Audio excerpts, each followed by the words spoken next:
আমাদের যে বিরোধী বন্ধুরা আছে এদের সাথে আওয়ামী লীগের অতীত পুরাতন প্রেম ছিল। সেই ৮৬ সালে যখন জাতীয় বেঈমান হিসেবে স্বীকৃত হয়েছিল এই আওয়ামী লীগ আর জামাত ইসলামী একসাথে ইলেকশনে গিয়েছিল।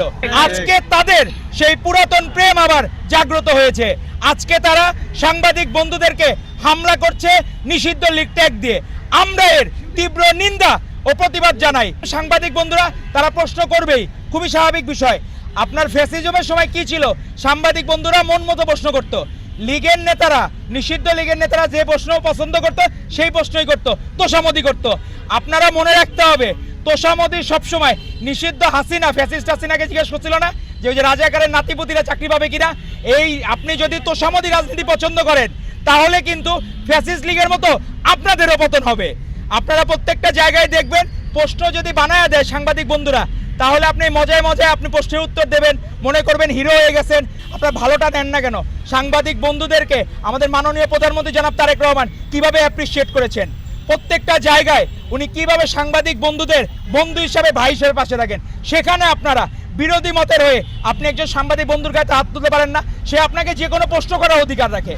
আপনি উত্তর দিবেন কি দিবেন না সেটা আপনার অধিকার। আপনি বলতে পারতেন আমি এটার উত্তর জানি না বা আমি দিতে পারবো না। কিন্তু আর কখনো সাংবাদিক বন্ধুদের গায়ে যদি আপনারা হাত তুলেন, সাংবাদিক বন্ধুরাও আশা করি নিজেদের সম্মান বজায় রেখে, নিজেদের ডিগনিটি বজায় রেখে তাদের নিউজ প্রচার করা থেকে আপনারা বিরত থাকবেন, এই বিরোধী মতের যারা আছে।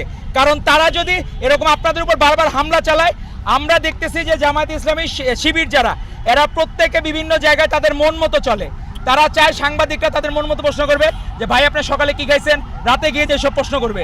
কিন্তু আপনারা যখন বাংলাদেশের ব্যাপারে জানতে চাইবেন তখন দেখবেন বাজেটে কোনটার মূল্য বৃদ্ধি, সেটার প্রতিবাদে তারা মিছিল করতেছে। সেখানে মূল্য বৃদ্ধি হয়েছে কিসের?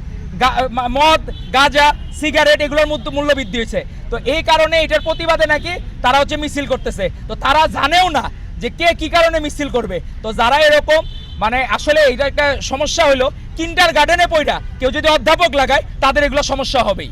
এটা খুবই স্বাভাবিক বিষয় যে কিন্ডার গার্ডেনে পড়ে আপনি অধ্যাপক লাগানোর অভ্যাসের কারণে আপনারা জানেন না কোথায় কি নর্মস মানতে হয়, কোথায় কি করতে হয়। আপনাদের আচরণ হয়ে গেছে ৭১ পরবর্তী সময়ে রক্ষী বাহিনীকে কেউ কোনো প্রশ্ন করতে পারতো না, সাংবাদিকরা প্রশ্ন করতে পারতো না। আজকারা আপনারা সেই রক্ষী বাহিনীর অনেকটা ভূমিকা নিয়েছেন সাংবাদিক বন্ধুদের উপর হাত তোলে এই নিষিদ্ধ লীগের ট্যাগ দিয়ে। আমাদের সাংবাদিক বন্ধুরা এখন যারা আছেন প্রত্যেককেই আমরা দেখেছি ২৪-এর গণ অভ্যুত্থানে তাদের বিরচিত ভূমিকা ছিল। আজকে আমরা এই পাশে যে কথা বলার অধিকারটুকু পেয়েছি সেখানেও আপনাদের অবদান ছিল। আপনাদের অবদান অস্বীকার করে যারা এনার্কি করার সৃষ্টি করবে, আশা করব সাধারণ জনগণকে সাথে নিয়ে আপনারাও তাদের নিউজ প্রেজেন্ট করা থেকে বিরত থাকবেন এবং তাদেরকেও আপনারা বুঝতে দিবেন আপনার একটা বড় শক্তি। এবং আজকে আপনাদেরকে ধন্যবাদ জানাই যে সারা বাংলাদেশের কোনো জায়গায় নিষিদ্ধ লীগ আজকে নামতে পারে নাই। আজকে বাটি চালান দিয়েও নিষিদ্ধ লীগকে খুঁজে পাওয়া যাচ্ছে না।